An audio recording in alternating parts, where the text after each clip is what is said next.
Hello दोस्तों, UPSC Hindi के online study platform में मैं गौरव त्रिपाठी आप सभी का स्वागत करता हूं। दोस्तों, जो आज हम लोग का जो डिस्कशन है वो बेसिकली आप देख सकते हैं, जो यूपीएससी हिंदी द्वारा चलाई जा रही जो टेस्ट सीरीज़ है प्रीलिम्स के लिए, जो कि पूर्ण रूप से पेड टेस्ट सीरीज़ है। लेकिन हम लोग ने ये डिसाइड किया है कि हर टेस्ट पेपर का प्रथम 20 प्रश्न हम लोग ओपन डिस्कशन करेंगे। तो ये जो वीडियो है वो प्रथम 20 प्रश्नों का ओपन डिस्कशन है और आप सामने देख सकते हैं ये टेस्ट नंबर 11 है और इसका जो सिलेबस है वो भूगोल 01 और 02 यानी जो भूगोल के 2 पेपर हो चुके हैं उसी का रिवीजन है। और इसका सिलेबस की अगर हम बात करूँ तो ये भारत एवं विश्व का मानव एवं आर्थिक भूगोल। ठीक है, तो ये आज हमें डिस्कशन करना है।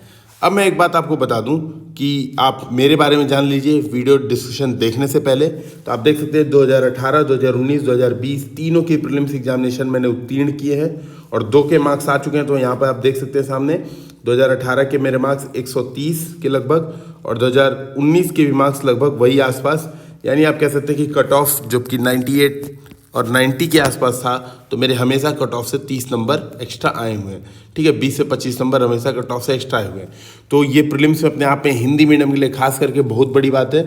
इसी को देखते हुए हम लोग ने जो टेस्ट सीरीज है इसको डिज़ाइन किया है ताकि आप लोग जो प्रीलिम्स से रिलेटेड जो तुक्के हैं, किस तरह से गेस वर्क हैं, कैसे नॉलेज होनी चाहिए, ठीक है, क्या सोर्सेस पढ़ने चाहिए, ये सारा हम लोग अपनी प्रीलिम्स टेस्ट सीरीज़ में करते हैं और ये सारे का प्रयास हम लोग जारी है कि अधिक से अधिक लोग हम लोग के जो बैच है उससे सेलेक्ट हो पाए।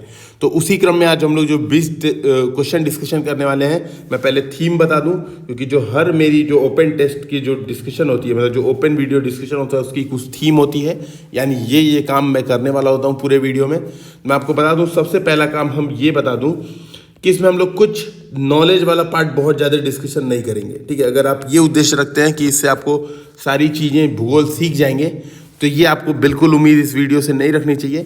ठीक है, इस वीडियो की जो पहली रिक्वायरमेंट है, ठीक है, जो जिसका मैं पॉइंट नंबर 2 बोलता हूँ, उसकी पहली रिक्वायरमेंट है कि आपको एटलीस्ट एनसीईआरटी पढ़ी होनी चाहिए। ठीक है, क्योंकि आप देख सकते हैं ऊपर क्लियर लिखा हुआ है रिवीजन टेस्ट है, यानी जो भूगोल 0.1 और 0.2 टेस्ट जो हो चुका है ये इसकी तीसरी रिक्वायरमेंट है कि आपको भूगोल 1 और भूगोल 2 इसको एटलीस्ट एक बार सॉल्व करके इसका मॉडल आंसर और इसका जो वीडियो डिस्कशन हो चुका है वो आपको देखा हुआ होना चाहिए। क्योंकि अगर आपने ये काम नहीं किया है तो आज के क्वेश्चंस आपके लिए थोड़े बाउंसर हो सकते हैं, क्योंकि रिवीजन टेस्ट था तो हमने ऑब्वियसली से टफ बनाया था। अब मैं बता दूं जो हम लोग करने क्या वाले हैं, तो करने ये वाले हैं कि मैं क्वेश्चन को आपके सामने ईजी बनाने का प्रयास करूंगा। बेसिकली मैं ये दिखाने का प्रयास करूंगा, खास करके ये वीडियो उन लोग के लिए बहुत ही लाभदायक होगा जिन लोग ने ये 20 क्वेश्चन एटलीस्ट अटेम्प्ट किए हैं। ठीक है, मैं 100 क्वेश्चन की बात नहीं कर रहा हूँ क्योंकि हो सकता है आप लोगों ने पेड टेस्ट सीरीज जो ये वीडियो देख रहे हैं उन्होंने पेड टेस्ट सीरीज ज्वाइन नहीं की होगी। तो एटलीस्ट अगर आपने ये जो 20 क्वेश्चन अटेम्प्ट किए हैं, जिनका हम लोग कोशिश करेंगे 20 क्वेश्चन का हम लोग PDF या फिर आप यहीं पर देखिए 20 क्वेश्चन को वीडियो में ही देखिए, पॉज करिए, सोचिए और मेरे साथ साथ ही क्विज दीजिए। ठीक है, ये आप भी समझ लीजिए आपकी प्रैक्टिस है, क्विज की तरीके से आप इसे यूपीएससी की क्विज की तरह से भी इसे दे सकते हैं। आपको करना ये होगा, बेसिकली जो लोग पहली बार ये टेस्ट दे रहे हैं या पहली बार इस पेपर को देख रहे हैं उन लोगों को क्या करना होगा इस वीडियो में जो मैं यहाँ पे बताने वाला हूँ, उन लोगों को ये करना होगा कि क्वेश्चन देखिए, वीडियो पॉज करिए और सोचिए कि किस तरीके से आंसर निकाला जाए। भले से टॉपिक पढ़ा हुआ है या नहीं पढ़ा हुआ है, आपको सोचना है, थोड़ा सा दिमाग पे जोर डालना है, यार क्या करें कैसे आंसर आएगा। उसके बाद जो मैं सोचवा रहा हूँ, यानी मैं जो प्रयास कर रहा हूँ वीडियो डिस्कशन के माध्यम से कि देखिए इसमें ये सोचना था, इसमें ये सोचना था, और मैच करिए। मैं भी यही कोशिश करूँगा कि कम से कम एकेडमिक नॉलेज, हालांकि देखिए जो भी ज्योग्राफी का पेपर है तो बिना एकेडमिक नॉलेज के तो ऐसा नहीं है कि आप बस 0 एकेडमिक नॉलेज और आप ये पेपर कर लेंगे। लेकिन एनसीईआरटी में जो बेस्ड नॉलेज है उससे इस पेपर को कैसे टैकल किया जा सकता है वो प्रयास मैं आपके सामने करके दिखाने वाला हूँ। ठीक है, तो हम लोग शुरुआत करते हैं। आप देख सकते हैं ये पेपर आपके सामने है, हम लोग प्रश्नों से शुरुआत करते हैं। और मैं क्या करता हूँ, आसानी हो जाए, आपके लिए भी आसानी हो जाए और मेरे लिए भी आसानी हो जाए, तो मैं इसका जो मॉडल आंसर है वो बगल में ही ओपन कर लेता हूँ। ठीक है, ताकि हम लोग साथ साथ में मॉडल आंसर भी देखते चलेंगे। तो आपके सामने ये रहा मॉडल आंसर और आप यहाँ पे देख सकते हैं मॉडल आंसर से भी कि हम लोग ने डिटेल मॉडल आंसर लगभग हर प्रश्न का, ठीक है, हर प्रश्न का जो मैप के साथ भी यहाँ तक कि हर प्रश्न का हम लोग क्या किए, हम लोग ने डिटेल मॉडल आंसर दिया ताकि जो लोग टेस्ट दे रहे हैं उन लोग को मॉडल आंसर भी सेल्फ सफिशिएंट हो। ठीक है, वीडियो डिस्कशन बेसिकली आपकी कमियों को दूर करने के लिए है, मॉडल आंसर की जगह नहीं ले सकता। और मॉडल आंसर वीडियो डिस्कशन की जगह नहीं ले सकता। तो खास करके जिन लोगों ने ये टेस्ट सीरीज ज्वाइन की है उन लोगों से मेरा अनुरोध है कि वो दोनों काम करें। इतना समय अभी आपके पास है, खास करके प्रीलिम से 2-3 महीने पहले, कि आप ये दोनों काम कर सकते हैं। टेस्ट भी दीजिए, मॉडल आंसर भी देखिए, और मॉडल आंसर देखने के बाद वीडियो डिस्कशन भी देखिए, ताकि आपके जो कॉन्सेप्ट्स हैं वो क्लियर हो जाएं। जब मैं बोलूँगा, जब मैं सोचवाने का प्रयास करूँगा, तो आपकी क्या हो चीज़ें एकदम बिल्कुल एकदम जैसे क्रिस्टल क्लियर होता है, क्लिनिक और क्लियर नहीं, उस तरह का क्लियर हो जाए। ठीक है, तो देखिए पहला क्वेश्चन हम लोग देखते हैं। पहला क्वेश्चन आपके सामने है, निम्नलिखित कथनों पर विचार करना है आपको। ठीक है, पृथ्वी पर बदलते पवन पथ रूप के कारण दाब प्रवणता उत्पन्न होती है। तो पहला कथन ऐसा कुछ दिया हुआ है। अब देखिए ये कथन बिल्कुल गलत है, इसको मैंने काट दिया। तो अब देखिए, यानी पहला जो अगर हम लोग वीडियो से पहली सीख ये मिली कि भाई अगर आपको ये जो कोई कथन दिखता है ना, कोई कथन आपको दिख रहा है पूरे पैराग्राफ में, अगर मान लीजिए 3 स्टेटमेंट कहीं दिया हुआ यूपीएससी, और यूपीएससी जनरली ये काम करती है, 3-4 स्टेटमेंट हर क्वेश्चन में आप देखेंगे दी हुई है। ठीक है, मैक्सिमम 20 क्वेश्चन वो सिंगल लाइन में पूछते हैं, बाकी सब क्वेश्चन में मोर देन 2 स्टेटमेंट पक्का रहता है ना। आपको करना क्या है, पहले सारे स्टेटमेंट पढ़िए। अगर आपको कोई दिख जाता है स्टेटमेंट कि ये स्टेटमेंट तो गलत है, तो तुरंत उसको जो नीचे ऑप्शन है उसमें से एलिमिनेट कर दीजिए। हो सकता है आपको अगले स्टेटमेंट पढ़ने की जरूरत ना पड़े। तो आप देखिए, अगर मैं एग्जाम दे रहा था यूपीएससी का, तो मैं क्या करता, ये पढ़ता, काटता और आगे बढ़ जाता टिक मार के सी। देखेंगे आप, सी बिल्कुल करेक्ट आंसर है। मुझे कुछ नहीं पता इसके बारे में, इन सब के बारे में, लेकिन मैं पहला आंसर पढ़ के टिक मार के आगे बढ़ जाता हूँ। और यहाँ से आप देखेंगे मैं 20 से 25 सेकंड में ही, 30 सेकंड मैक्सिमम मेरा एक आंसर हो जाएगा। क्योंकि एक बात ये भी है कि अगर यूपीएससी का पेपर भी, और यहाँ पर आपको ये भी समझ में आएगा कि हम लोग टेस्ट सीरीज के माध्यम से किस तरह से जो एप्टीट्यूड वाकई होना चाहिए वो डेवलप करा रहे हैं। क्योंकि अगर आप यूपीएससी का पूरा पेपर 100 क्वेश्चन पढ़ के प्रयास करेंगे, मैं 100 क्वेश्चन को धैर्य से पढ़ूँ, मैं धैर्य से आंसर दूँ, तो आपका 100 क्वेश्चन अटेम्प्ट नहीं हो पाएगा और छूट जाएगा। ये बात तो श्योर है। तो हम लोग को वहाँ पे स्पीड चाहिए होती है। तो स्पीड कैसे आती है, मोर देन 1 वाले जो स्टेटमेंट होते हैं, तो वहाँ पे स्पीड ऐसे ही आती है कि आप एक स्टेटमेंट पढ़ा, जैसे मैंने, आप देखेंगे तुक्के वाले वीडियो में इन चीज़ों को डिस्कशन ऑलरेडी किया हुआ है। 2018-2019 के पेपर को मैंने डिस्कशन किया हुआ है, 2020 के पेपर को भी मैं करूँगा, लेकिन उसके पहले मैं जो सीरीज चल रही है, पहले इसको थोड़ा सा हम लोग इसका समापन कर लें, उसके बाद मैं 2020 के भी पेपर का डिस्कशन करूँगा। वहाँ भी आप देखेंगे कि किस तरीके से स्पीड बढ़ती है। मतलब आपने, और सबसे बड़ी बात जो महत्वपूर्ण बात है, एक तो स्पीड बढ़ती है, दूसरी बात आप गलत करने से ही बच जाते हैं। हो सकता है कि एक स्टेटमेंट ऐसा आ जाए आगे जाके कि जो आपको पहले स्टेटमेंट भी कंफ्यूजन ला दे। लेकिन अगर आपका पहला स्टेटमेंट का कॉन्सेप्ट एकदम क्लियर है, आपको दृढ़ निश्चय है कि हाँ भाई ये स्टेटमेंट गलत है, तो आप इसको बिल्कुल आगे बढ़िए, काट के इसको एलिमिनेट करिए और देखिए आंसर आ जाएगा और आगे बढ़ सकते हैं। अब मैं थोड़ा सा क्वेश्चन पे आता हूँ। तो देखिए यहाँ पर जो सीख है, पहले स्टेटमेंट की सीख है, दाब प्रवणता के कारण पवन प्रतिरूप बनता है, न कि पवन प्रतिरूप के कारण दाब प्रवणता। और दाब प्रवणता कैसे बनती है, दाब प्रवणता क्यों बनती है, क्योंकि वायुमंडल, जैसे ये पृथ्वी है, तो पृथ्वी कहीं सूर्यातप अधिक है, कहीं कम है, कहीं जल और थल का वितरण है। इस प्रकार से तापन भी, सौर्यतप का जो तापन है वो भी अलग अलग प्रकार से होता है। तो इस वजह से दाब प्रवणता, देखिए क्या होता है बेसिकली, अगर बहुत बेसिक में जाके समझे, तो जहाँ पे तापन अधिक होगा, जहाँ पे हाई टेम्परेचर होगा, वहाँ पे लो प्रेशर होगा, क्योंकि वहाँ पे संवहनीय धाराएं उठेंगी। ठीक है, तो यहाँ पे लो प्रेशर होगा।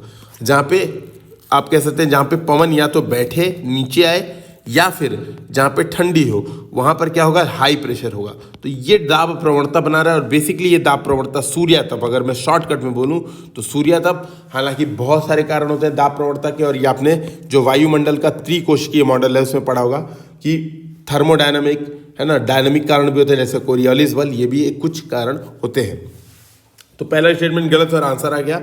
इसमें जो एक बात और है, जो आप एक एलिमिनेशन और कर सकते हैं, देखिए जो तीसरा स्टेटमेंट आप एक बार यहाँ पर देख सकते हैं, तो तीसरा भी अगर आपने एलिमिनेट कर दिया तो भी आपका आंसर आ जाएगा। ठीक है, तो देखिए तीसरा भी अगर मैंने एलिमिनेट किया तो भी मेरा आंसर आ जाएगा, दूसरे से नहीं आएगा।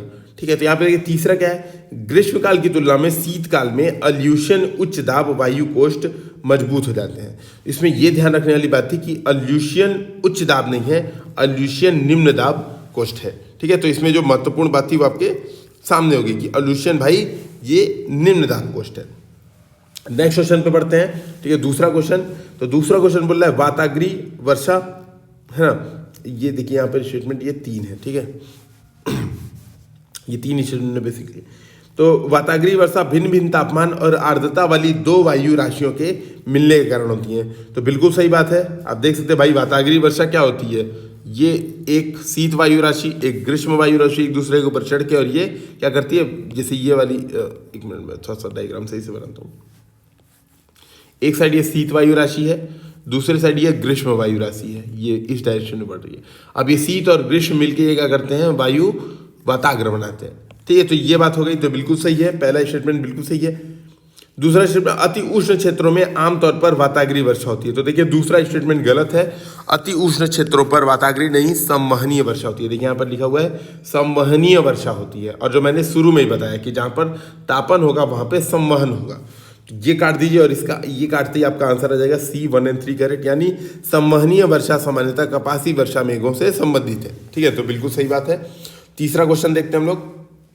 ठीक है, तो तीसरा क्वेश्चन देखिए, उष्णकटिबंधीय चक्रवातों में पक्षाभ कपासी वर्षा मेघ उत्पन्न होते हैं। पक्षाभ, अच्छा पक्षाभ में क्या होते हैं, साइरस क्लाउड है ना, जो कि आसमान में सबसे ऊपर पंख की तरह होते हैं। ये देखिए लिखा हुआ है, पक्षाभ में 8 से 12 किलोमीटर ऊंचाई पर बने उच्चतम बादल होते हैं। ठीक है, तो कथन एक इस वजह से गलत है। क्यों? क्योंकि उष्णकटिबंधीय चक्रवातों में कपासी वर्षक मेघ होते हैं, लंबवत विस्तार वाले। देखिए यहाँ पे क्या लिखा है, उष्णकटिबंधीय चक्रवातों में लंबवत विस्तार वाले कपासी वर्षक मेघ उत्पन्न होते हैं। ठीक, कपासी वर्षक मेघ मतलब कपास की तरह से इनका आकृति होती है, अपने आसमानों में देखा होगा। ये पूरा मतलब ये समझिए ग्राउंड लेवल है, ये ग्राउंड है और ये पूरा आसमान है। तो ये लंबवत, देखिए इनका लंबवत विस्तार बहुत ज़्यादा होता है, और इस तरह से यहाँ क्या होते हैं, एक कपासी वर्षक मेघ होते हैं, न कि सीरस क्लाउड। सीरस क्लाउड सबसे उच्चस्थ बादल होते हैं, जो कि 8 से 12 किलोमीटर पर बनते हैं ये।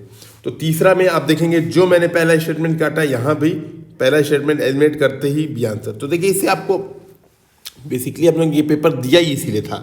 पहला कारण ये कि इसमें मैक्सिमम क्वेश्चन जिसने जियोग्राफी 1 और 2 दिया है वो आराम से कर सकता है। दूसरा इसका कारण ये है कि वो जियोग्राफी 1 और 2 का रिवीजन भी कराएगा, साथ में आपकी जो टेक्निक है, टेक्निक डिस्कशन इस वीडियो में ज़्यादा होगा, न कि कंटेंट डिस्कशन। आप इस बात को अभी से फिर से एक बार क्लियर कर लें कि टेक्निक डेवलपमेंट हमारा मेन काम है, क्योंकि कंटेंट तो आप पढ़ ही रहे हैं, इतना मैं मान के चलता हूँ कि एनसीईआरटी आपने देखी। ठीक है, तो ये देखिए इसका आंसर हो जाएगा बी। पहला एलिमिनेट करिए और बाकी स्टेटमेंट पढ़ लीजिए, है ना। अगला देखते हैं, विषुवतीय क्षेत्र में अधिक वर्षा होती है क्योंकि, है ना। तो यहाँ पे 4 स्टेटमेंट दिया है।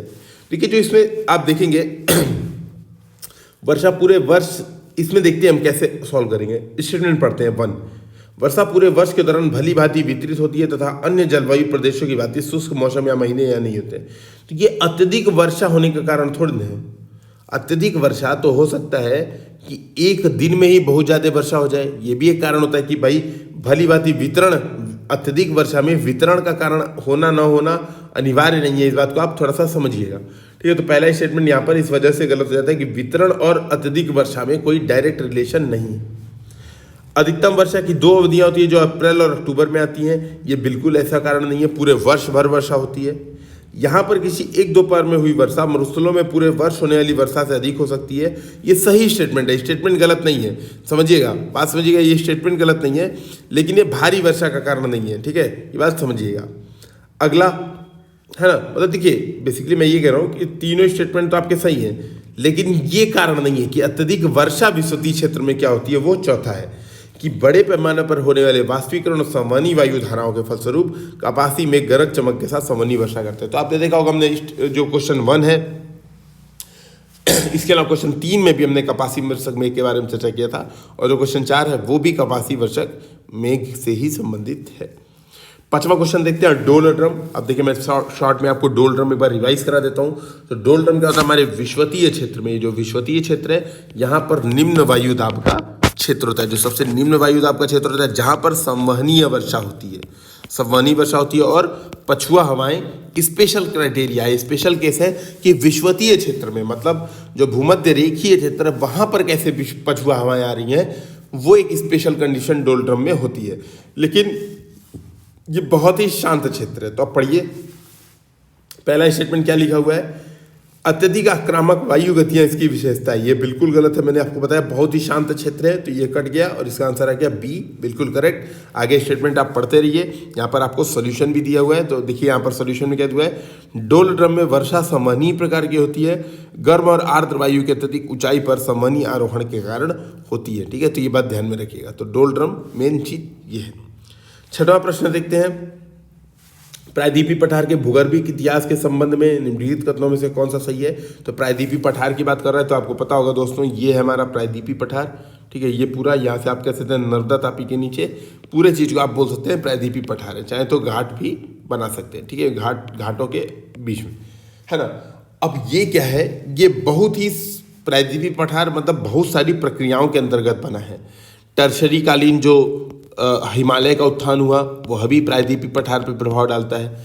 इसलिए आपको पता होगा जब भारत, ये आप समझ सकते हैं, ये जो इंडिया है मान लीजिए ये है, अगर हम कह सकते हैं वर्तमान, या समझिए यूरेशियन प्लेट है और ये समझिए आप भारतीय प्लेट है जो आ रही थी यूरेशियन की तरफ।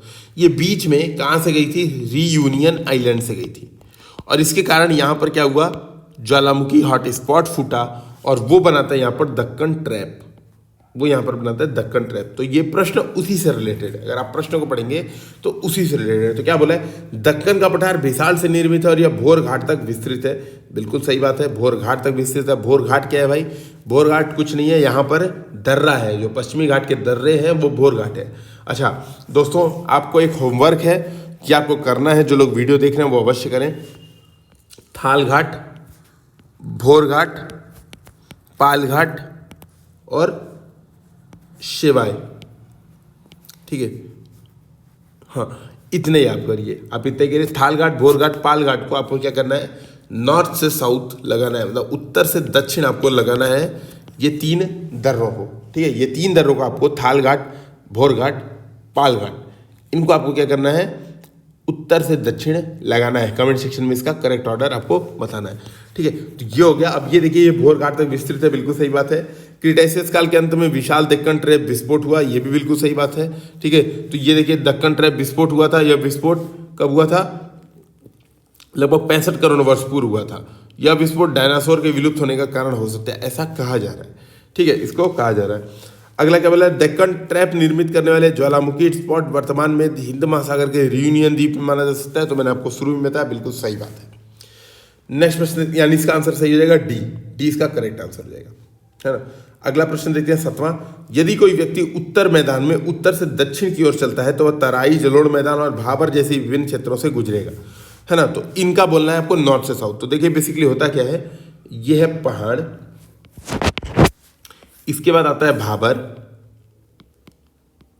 भाबर क्या होता है, बड़े बड़े कंकड़ होते हैं जहां पे नदियां अंदर चली जाती हैं। ठीक है, नदियां क्या होती हैं, दिखना बंद हो जाती हैं, तो भाबर में नदियां अंदर चली जाती हैं। इसके बाद आता है तराई क्षेत्र। भाबर के बाद आता है तराई क्षेत्र। तराई क्षेत्र में क्या होती है, नदियां वापिस ऊपर आती हैं, है ना, नदियां वापिस ऊपर आती हैं तराई क्षेत्र में, और वापिस ऊपर आ रही हैं, यानी यह क्षेत्र बहुत ही ज़्यादा दलदली हो जाता है। इसके बाद आता है, आप कह सकते हैं, जलोढ़ मैदान क्षेत्र। अब जलोढ़ मैदान क्षेत्र में भी दो तरह के क्षेत्र होते हैं। जैसे ये नदी है, मान लीजिए ये नदी है, तो इसके बगल में कुछ रेत निक्षेपण कर रही होगी नदी, है ना, और इससे दूर भी कुछ रेत निक्षेपण कर रही होगी। ठीक है, ये दूर भी, तो जो दूर होगी वो क्या होगी, पुरानी जलोढ़ मृदा होगी, क्योंकि भाई बहुत साल से वहाँ पर नई मृदा नहीं गई है। लेकिन जो समीप होगी, आप समझिए समीप तो हर बाढ़ के दौरान यहाँ पर मृदा निक्षेपण होगा, तो जो समीपवर्ती होती है उसको बोलते हैं हम खादर, और जो पुरानी होती है यानी दूर होती है जलोढ़ मैदान से, उसको हम बोलते हैं बांगड़। अगर आप देखें, अगर मैं नॉर्थ से साउथ इसी का क्रम लगा दूं तो पहले आएगा बांगड़, क्योंकि पुरानी है। मान लीजिए नदी यहाँ से बह रही है, ऐसे समझिए नदी, अगर मैं इसको थोड़ा सा दूसरे तरीके से दिखाऊं,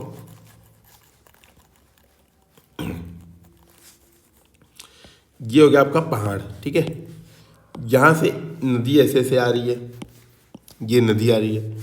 पहला रीजन हो गया आपका भाबर, तो ये ध्यान में रखना है। दूसरा रीजन आपका हो जाएगा तराई, जहाँ पर नदी ऊपर आती है, तो ये हो गया आपका तराई आर्क लैंडस्केप भी बोलते हैं इंडिया में, ये हो गया तराई, कि नदी यहाँ से ऊपर आ गई। तीसरा रीजन होगा यहाँ पर आपका, ऐसे समझिए यहाँ से नदी आके अब मुड़ रही है, यहाँ पर ये आके मुड़ गई, है ना। तो तीसरा रीजन आपका हो जाएगा बांगड़, पुरानी। चौथा हो जाएगा आपका खादर, अगर नॉर्थ से साउथ लगाना है तो भांगड़ के बाद खादर, जो कि नवीन है, नदी के सबसे समीप है। ठीक है, तो ये बात आपको समझनी होगी। अब इसी को आप यहाँ पर लगा सकते हैं, तो इसका करेक्ट आंसर हो जाएगा यहाँ पर लिया हुआ है सी। ठीक है, जो मैंने बताया वही है ना, बाबर तराई और जलोढ़ मैदान, मतलब कोई अंतर नहीं है, लेकिन मैं बस एक बार कंफर्म करके आपको यहाँ पर बता रहा हूँ। ठीक है, वही चीज़ आपको लिखी हुई है। 8वां प्रश्न देखते हैं, भारत में मैंगनीज उत्पादन के संबंध में निम्नलिखित कथनों पर ध्यान दीजिए। अब इस स्टेटमेंट को आप पढ़िए थोड़ा सा और सोचिए एक बार क्या होगा आंसर इसका। मान लीजिए आपको नहीं पता है ना, अगर पता है आपको तो कोई दिक्कत नहीं। अब मान लीजिए आपको नहीं पता है और आपने केवल एक काम ये किया है कि मेरे तुक्के वाली वीडियो अवश्य देखे है, तो हम लोग ने प्रीलिम्स के लिए स्पेशल बनाया था कि तुक्का कैसे लगाएं, वो वीडियो आपको देखना अनिवार्य है, क्योंकि वो वीडियो आप देखेंगे तो बहुत सारी चीजें आप आसानी से समझ पाएंगे, ग्रेस्प कर पाएंगे। जो हम लोग आज डिस्कशन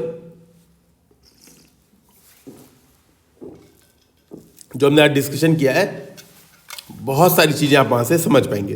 तो देखिए बेसिकली क्या है, स्टेटमेंट एक बार पढ़िए। लिख रहा है भारत में विश्व में सबसे कम मैंगनीज भंडार है। देखिए विश्व में सबसे कम, ये देख रहे हैं कितना एक्सट्रीम स्टेटमेंट है। सबसे कम का क्या मतलब है? सबसे कम तो हो सकता है पाकिस्तान के पास, सोचा पाकिस्तान छोड़ो, हो सकता है पाकिस्तान में बहुत ज़्यादा हो। कई सारी आइलैंड कंट्री भी तो हैं। अब कई सारी आइलैंड कंट्री छोटी छोटी, मतलब है ही नहीं, मतलब एकदम आप कह सकते हैं मतलब मार्शल द्वीप समूह, टुवालू आइलैंड, ये सब तो बहुत छोटे छोटे कंट्री हैं, इनके पास होगा। एक्सट्रीम स्टेटमेंट तो कभी सही हो ही नहीं सकता।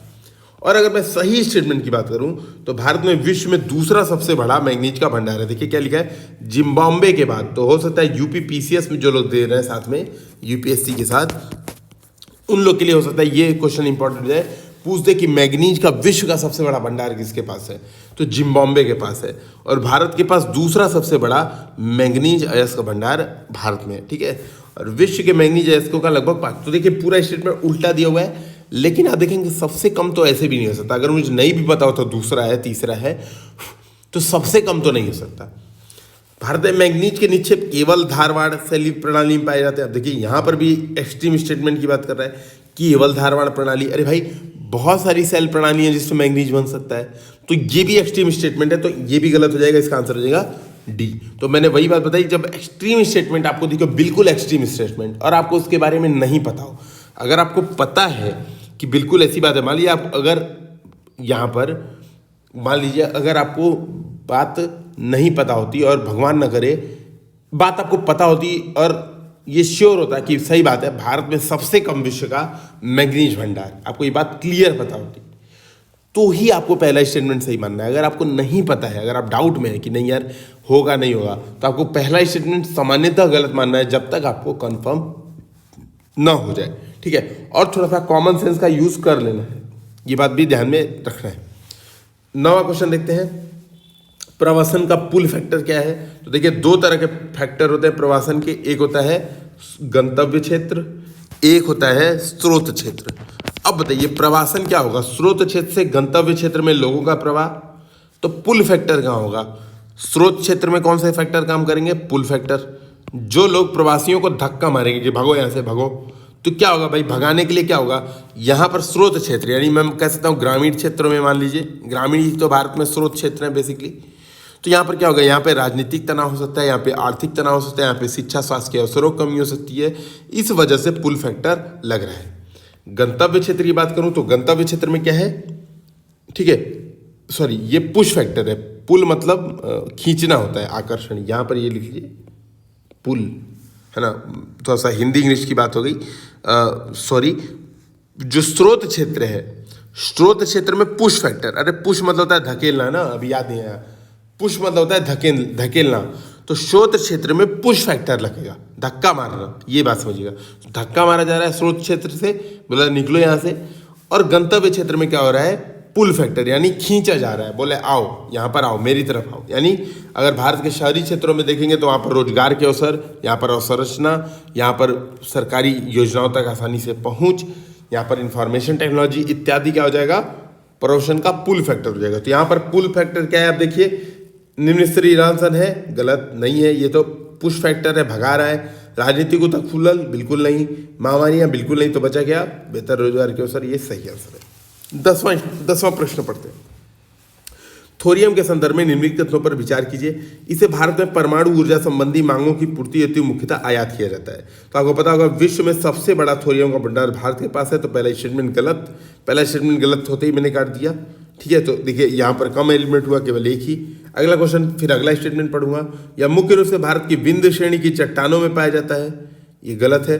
यह कहाँ पे पाया जाता है? मोनाजाइट रेट में, जो कि केरल, आंध्र प्रदेश इत्यादि जो तटीय भारत है वहां पर है।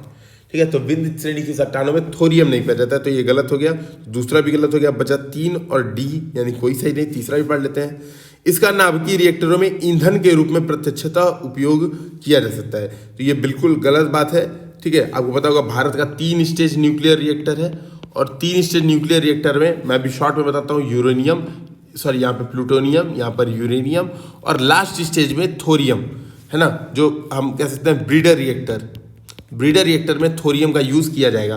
तो प्रत्यक्ष नहीं यूज करते, हम क्या करते हैं, थोरियम को हमें यूरेनियम या फिर प्लूटोनियम जो विखंडनीय सामग्री है उसमें कन्वर्ट करना पड़ता है। थोरियम को हम लोग डायरेक्ट ईंधन के रूप में यूज नहीं कर सकते, यही प्रॉब्लम है। तो हमें क्या करना था, उसे विखंडनीय सामग्री में परिवर्तित करना होता है, और इसके लिए भारत में 3 स्टेज का न्यूक्लियर रिएक्टर बनाया गया है।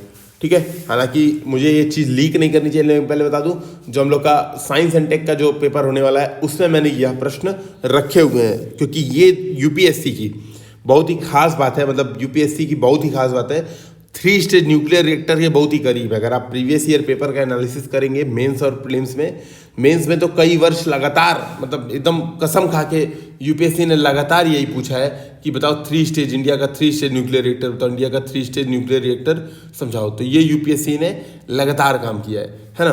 तो ये क्वेश्चन हम लोग ने अपने साइंस एंड टेक के प्रश्नों में डाला हुआ है, और लाइन से हम लोग ने भी कई प्रश्न इसी 3 स्टेज रिएक्टर पे कितने तरीके के प्रश्न बन सकते हैं हमने सारे पूछ डाले हैं। तो इससे क्या होगा, जो लोग दे रहे हैं टेस्ट सीरीज उन लोग को एकदम अब ये क्वेश्चन वो आराम से सही कर सकते हैं, इस तरीके के क्वेश्चन। 11वां प्रश्न, निम्नलिखित किस जनसंख्या पिरामिड से पता चलता है कि जनसंख्या का बड़ा भाग युवा है और भविष्य में तीव्र जनसंख्या वृद्धि हो सकती है? ठीक है, तो कौन सा भैया जनसंख्या पिरामिड ऐसा है, इस बात को देखिए। तो देखिए कई तरह के जनसंख्या पिरामिड होते हैं। यहाँ पर आप देखेंगे त्रिकोणीय आकार का पिरामिड होता है। अब मैं आपको बताऊं, देखिए ये एक जनसंख्या पिरामिड है ना, एक हो गया उल्टा। अब जनसंख्या पिरामिड इसका मतलब क्या हुआ, उल्टा वाले का वृद्ध जनसंख्या बहुत ज़्यादा है, ऊपर जाएंगे तो आयु बढ़ेगी, और जो बच्चे हैं बहुत कम हैं, इसको समझिएगा, है ना। यहाँ पर बोल रहा है, ये देखिए जो पहला, अगर आप देखेंगे पहला जनसंख्या पिरामिड जो मैंने यहाँ पर बनाया, यहाँ पर देखिए बच्चे बहुत ज़्यादा हैं, ठीक है, वृद्ध बहुत कम है, इस बात को आप समझिएगा, है ना। तो इस तरीके के जनसंख्या पिरामिड अलग अलग बनते हैं। जो त्रिकोणीय आकार का पिरामिड होता है, ठीक है, वो बताता है कि जनसंख्या का एक बड़ा भाग युवा है और भविष्य में जनसंख्या तेजी से वृद्धि होगी। ठीक है, तो यही जो ये त्रिकोणीय बनाया, युवा जनसंख्या आप देख सकते हैं बहुत ज़्यादा है और वृद्धि बहुत ज़्यादा होगी। क्यों? क्योंकि युवा बच्चे ज़्यादा पैदा करेंगे, इस कारण से भी जनसंख्या वृद्धि बहुत ज़्यादा होगी। ठीक है, भविष्य में जनसंख्या तेजी से वृद्धि होगी। यहाँ पर देखिए क्लियर लिखा हुआ है, ये बात बताई हुई है, तो आप इसका एक्सटेंशन पढ़ सकते हैं। अगला है 12वां प्रश्न। 12वां प्रश्न देखते हैं। वैश्विक मत्स्य पालन विकास के संदर्भ में निम्नलिखित कथनों पर विचार कीजिए। उष्णकटिबंधीय मत्स्य पालन की तुलना में समशीतोष्ण समुद्री पालन अधिक विकसित है। ठीक है, उष्णकटिबंधीय जल क्षेत्र में विविध प्रकार की प्रजातियां होती है, तो दोनों स्टेटमेंट सही है। अच्छा, मैं आपको ये बात थोड़ा सा बता देता हूँ, जो ये वाला मत्स्य पालन संबंधित बातें हैं। देखिए ये प्रश्न मेंस के लिए भी बहुत इंपॉर्टेंट है, मेंस के लिए भी बहुत इंपॉर्टेंट प्रश्न है। सीधे सीधे ऐसे पूछा है कि विश्व के प्रसिद्ध मत्स्य उत्पादन क्षेत्रों को रेखांकित करते हुए यह बताएं कि उष्णकटिबंध में मत्स्यन क्यों नहीं विकसित हुआ है। तो ये जो आंसर और क्वेश्चन है ना, यही आपका क्या है, सॉल्यूशन है इसका। तो आप देखेंगे, आपने अगर वर्ड मैप आपको पता होगा, मैं यहीं पे बना रहा हूं वर्ड मैप शॉर्ट में, बस वर्ड की तरह लग जाए एक बार, बाकी तो मुझे उम्मीद है कि आप समझ जाएंगे। ये जापान है, ऑस्ट्रेलिया है, ये हमारा प्यारा भारत, थोड़ा सा टेढ़ा हो गया है, कोई बात नहीं। देखेंगे आप जो प्रसिद्ध मत्स्य क्षेत्र है, जैसे ग्रैंड बैंक, डॉगर बैंक, है ना, नॉर्थ सी, इसके अलावा यहाँ पर देखिए जो जापान का, जहाँ पे क्यूरेशियो और ओआसियो धारा मिलती है, ये क्षेत्र है। क्रिल रीजन है, जो पूरी क्रिल है ना, क्रिल जो मछलियाँ मारी जाती हैं, ये सब आप देखेंगे विश्व के समशीतोष्ण क्षेत्रों में ही विकसित है। इसके कई रीजन है। पहला प्राकृतिक कारण है। प्राकृतिक कारण क्या है, यहाँ पर गर्म और ठंडी जलधाराएं मिलती हैं, जिसके कारण क्या होता है, पादप प्लवकों की वृद्धि बहुत ज़्यादा होती है और यहाँ पर मत्स्यन क्षेत्र बन जाता है। एक दूसरा कारण ये है, यह क्षेत्र देखेंगे आप कॉन्टिनेंटल शेल्फ यहाँ पर बहुत बड़ा है, कॉन्टिनेंटल शेल्फ बहुत बड़ा है, तो यहाँ पर दंतुरित तट होते हैं जो मत्स्यन करने में, ग्रैंड बैंक मैंने अभी बोला ना, ग्रैंड बैंक, तो मत्स्यन करने में बहुत ही आसान होता है। तीसरी बात करूं तो मत्स्यन, मान लीजिए आप वाणिज्यिक लेवल पे मत्स्यन कर रहे हैं, आप सोचिए आप वाणिज्यिक लेवल पे मत्स्यन कर रहे हैं, आपने एक ट्रॉली लगा दी, ऐसे बड़ा सा केज लगा दिया कि अब मुझे क्या करना है, मछली पकड़ना है, तो आपने वो केज समुद्र के अंदर घुमाना चालू किया। अब इंडिया में मान लीजिए आप पकड़ रहे हैं, है ना, उष्णकटिबंधीय जल में बहुत ज़्यादा विविधता है, मछलियों में बहुत ज़्यादा विविधता है और समशीतोष्ण में नहीं है, तो वाणिज्यिक दोहन कहाँ हो पाएगा? तो ये बात का ध्यान रखिए, वाणिज्यिक दोहन हो पाएगा समशीतोष्ण में, क्योंकि एकल प्रजाति और कोई भी काम हम वाणिज्यिक करते हैं उसमें विविधता कम होगी। जितनी कम विविधता होगी हमारा कॉस्ट ऑफ प्रोडक्शन उतना कम होगा, उतना बढ़िया हम सर्विस ग्राहक को दे पाएंगे। तो ये बात समझिएगा। तो वही बात यहाँ पर बताई हुई है। इसके अलावा कई मानव जनित कारक भी हैं। मानव जनित कारक क्या है कि वहाँ पे इंफ्रास्ट्रक्चर का डेवलपमेंट अच्छा हुआ है, ठीक है, मत्स्य लोग खाते भी हैं, है ना, तो ये भी एक बड़ी बात है। तो ये आप देख सकते हैं यहाँ पर इसका आंसर हो जाएगा, ठीक है। तो अगले प्रश्न की ओर बढ़ते हैं, इसको मिटा दूं एक बार। 13वां प्रश्न, आधुनिक समय में राष्ट्रों की विदेश नीति का केंद्र बिंदु व्यापार है, कौन सा अंतर्राष्ट्रीय व्यापार के आधार है? तो देखिए सारे आधार हैं, आंख बंद करके। जलवायु में अंतर बिल्कुल आधार है, क्योंकि जलवायु में अंतर क्या, कहीं पे जहाँ पे जलवायु ठंडी है वहाँ पे ऊन बनाएंगे, जहाँ पे ठंडी है वहाँ पर कॉफ़ी का उत्पादन होगा, कई चीज़ों का उत्पादन हो सकता है ना। ठंडी जलवायु में आप देखेंगे कश्मीर में सैफरन का उत्पादन होता है। तो जलवायु में अंतर भी एक कारण है ना, क्योंकि जलवायु परिवर्तन क्या करता है, आप कह सकते हैं जलवायु में अंतर क्या करता है, अलग अलग तरीके की डिमांड को जन्म देता है। सांस्कृतिक विविधता, बिल्कुल सही बात है, कई लोग कुर्ता खरीदते हैं, कई लोग जीन्स खरीदते हैं, मल्टीनेशनल कंपनियां हैं। भूवैज्ञानिक संरचना, ये भी बिल्कुल सही बात है। क्यों? क्योंकि जहां पर मिनरल अधिक होगा वह क्षेत्र क्या होगा, मिनरल एक्सपोर्ट करेगा। जहाँ पे मिनरल कम होगा, जैसे जापान, वो क्षेत्र क्या करेगा, मिनरल इंपोर्ट करेगा। तो ये सब आप कह सकते हैं बिल्कुल अंतर्राष्ट्रीय व्यापार के कारक है। 13वें का सी स्टेटमेंट का ये बी, सी नहीं मतलब ऑल करेक्ट। जनरली हम लोग को ध्यान में रहता है ना, दिमाग में पहले से प्री सेट होता है कि डी मतलब 1 2 3, तो ये भी ध्यान में रखना है कि ऐसे नहीं टिक कर देना आपको, ठीक है। 1 2 3 इस प्रकार से टिक नहीं करना है, देख के टिक करना है कि 1 2 3 तीनों स्टेटमेंट सही है। अगला देखते हैं, भूमिगत कोयला गैसिफिकेशन, ठीक है, ये है अंडरग्राउंड कोल गैसिफिकेशन के संबंध में निम्नलिखित तथ्यों पर विचार कीजिए। यह औद्योगिक प्रक्रिया जिसमें कोयले को गैस में परिवर्तित करते हैं, बिल्कुल सही बात है, वहीं कर देते हैं। यह एक स्वस्थानिक गैसीकरण प्रक्रिया, ये भी सही बात है, मतलब वही जो अभी मैंने पहले बोला कि वहीं कर देते हैं, अंडरग्राउंड कोल गैसिफिकेशन। क्या आपको पता होगा, जैसे ये मान लीजिए ग्राउंड लेवल है, यहाँ पर कोयला के संस्तर है, और ये क्या होता है, ये कोयला सीम्स होती हैं जहाँ पे हमें कोयला मिलता है। जैसे आप कह सकते हैं दामोदर भ्रंश रेखा, गोंडवाना की जो खाने हैं वो जो क्षेत्र है, तो ये जो भ्रंश रेखाएं होती है वहाँ पर क्या होता है, कोयला सीम होता है ना। तो या तो आप क्या करिए, कोयला खनन करिए बड़ी बड़ी मशीन लगा के, या फिर क्या करिए यहीं पर इस कोयला को गैसीफाई कर दीजिए, इसको सीन गैस, सिंथेटिक गैस, ठीक है, कुछ प्रकार की गैस इत्यादि में सिंथेसाइज कर दीजिए, सॉरी। तो ये क्या हो जाएगा, तो इन सितु गैसीकरण प्रक्रिया है, बिल्कुल से बात है।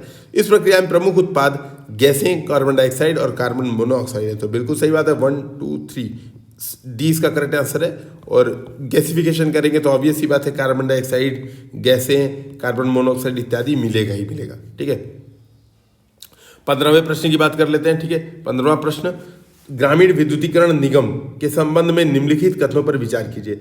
यह ऊर्जा मंत्रालय के अधीन एक नवरत्न कंपनी है, REC, है ना।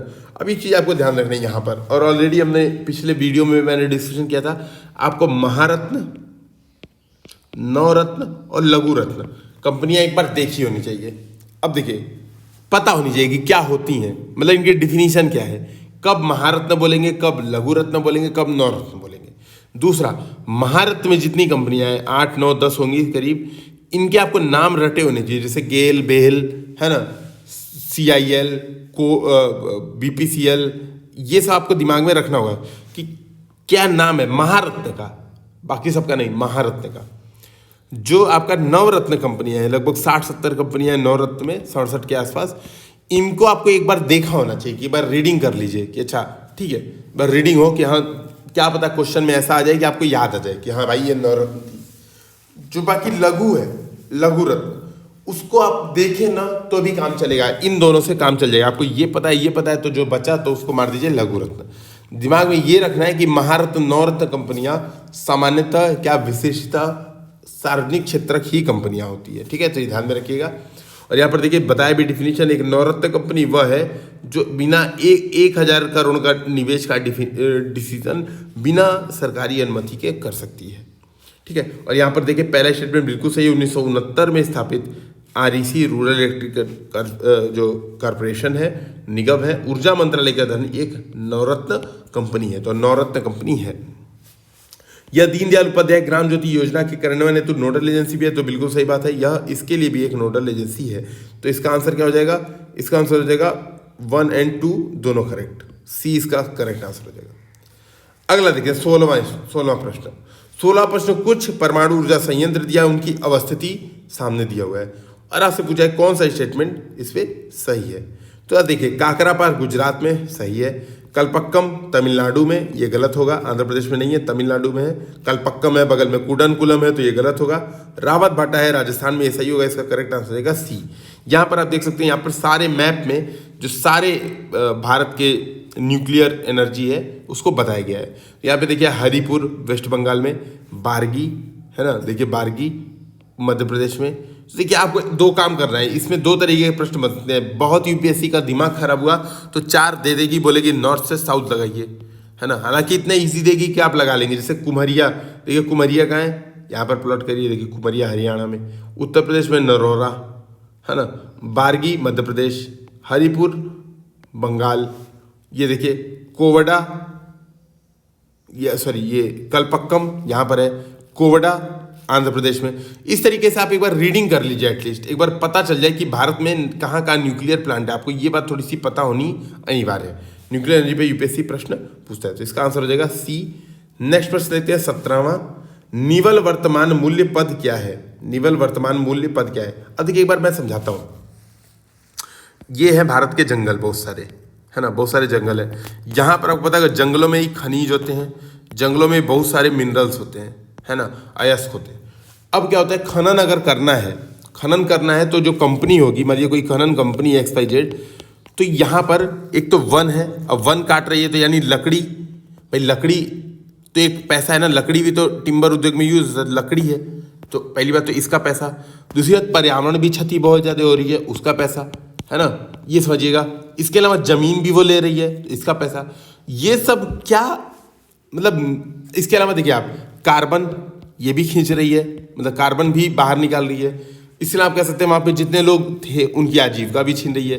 तो बहुत सारी चीज़ें ये कर रही है। एक अगर हम जमीन मिनरल के लिए कब्जा करते हैं तो इसी कारण से कि भाई कितनी कॉस्ट हो, केवल जमीन का कॉस्ट ना हो, इस वन का भी कॉस्ट हो, पता चल जाए हमें, तो जो खनन कंपनी है उससे हम इसका भी कॉस्ट वसूल कर सकें। इसके लिए नेट जो प्रेजेंट वैल्यू है NPV, इसका कॉन्सेप्ट सामने आया है। इसी के तहत हमें पता लगता है कि कितना वैल्यू है। तो इसमें क्या क्या होता है देखिए, इसको मैं बता देता हूँ। यहाँ पर एक्सप्लेनेशन में पूरा डिटेल में दिया हुआ, आप एक्सप्लेनेशन एक बार देखेंगे, ठीक है। तो ये बेसिकली क्या है, देखिए यहाँ पर क्लियर लिखा हुआ है, पारिस्थितिकी तंत्र सीमाओं में होने वाली क्षति की भरपाई के लिए गैर वानिकी उपयोग के लिए भूमि के डायवर्जन हेतु परियोजना प्रस्तावक द्वारा प्रदत्त राशि है। तो विकल्प क्या है, वन भूमि को गैर वानिकी उपयोग के लिए परिवर्तित करने हेतु क्षतिपूर्ति के रूप में भुगतान की गई राशि। तो जो बताया कितने तरह की क्षतिपूर्ति होगी, तो पारिस्थितिकी सेवाएं क्या क्या सेवाएं प्रदान करता है, नॉन टिम्बर फॉरेस्ट प्रोड्यूस देता है, वही आजीविका वाली जो मैंने बात बताई, जमीन है ही, जैव विविधता भी है, तो मैंने सारी बातें ऑलरेडी आपको बता दी है। तो वही होता है नेट प्रेजेंट वर्थ या वैल्यू भी आप बोल सकते हैं। 18वां प्रश्न, निम्नलिखित में से किस पर माइग्रेशन का प्रभाव पड़ता है?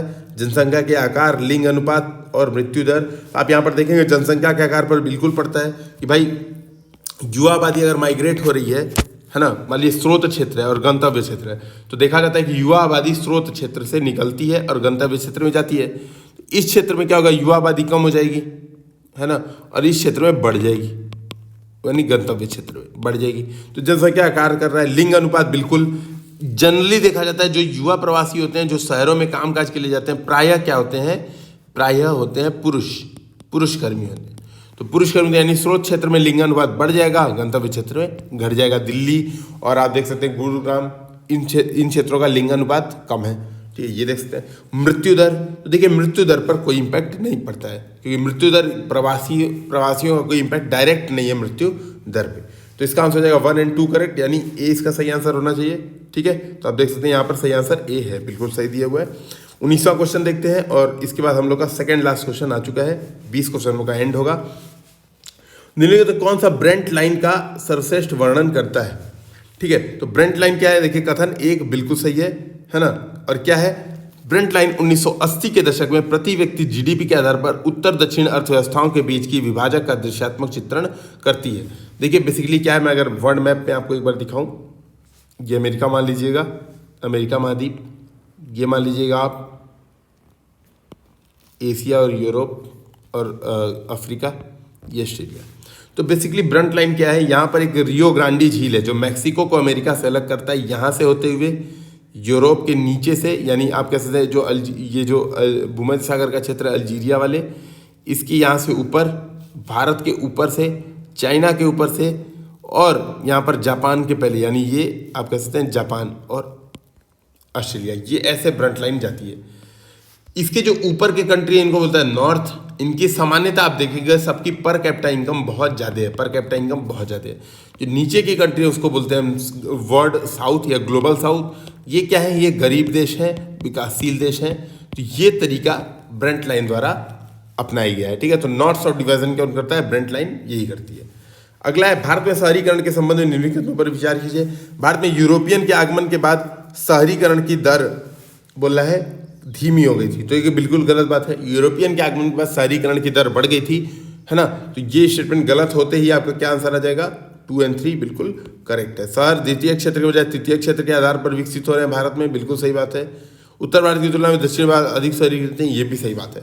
इसका स्टेटमेंट हो जाएगा 2 और 3 बिल्कुल करेक्ट। ठीक है, तो दोस्तों इसके साथ ही आज का हम लोग वीडियो समाप्त करते हैं। इसके बाद मैं बता दूं कि देखिए जो हम लोग की प्री टेस्ट सीरीज हो रही है, मैं आपको दिखा दूं कि हम लोग बेसिकली क्या करते हैं, OMR पे टेस्ट लेते हैं। OMR पे आपको नेम भरना होता है, एग्जाम का नाम भरना होता है, डेट भरनी होती है, यहाँ पर रोल नंबर भी दिया जाता है, वो भरना होता है। जो यूपीएससी का पूरा पैटर्न होता है, जो यूपीएससी करती है, हम लोग भी वही काम करते हैं। जनरली ऑनलाइन जो टेस्ट सीरीज अभी चल रही है और जो हम लोग की यूपीएससी हिंदी की टेस्ट सीरीज है, उसमें 2 बड़े अंतर है। पहली बात, सेलेक्टेड कैंडिडेट द्वारा जो कि प्रीलिम्स में 120 प्लस का स्कोर कर चुके हैं, आप देख चुके होंगे मेरे बारे में, है ना, वो बना रहे हैं इस पेपर को।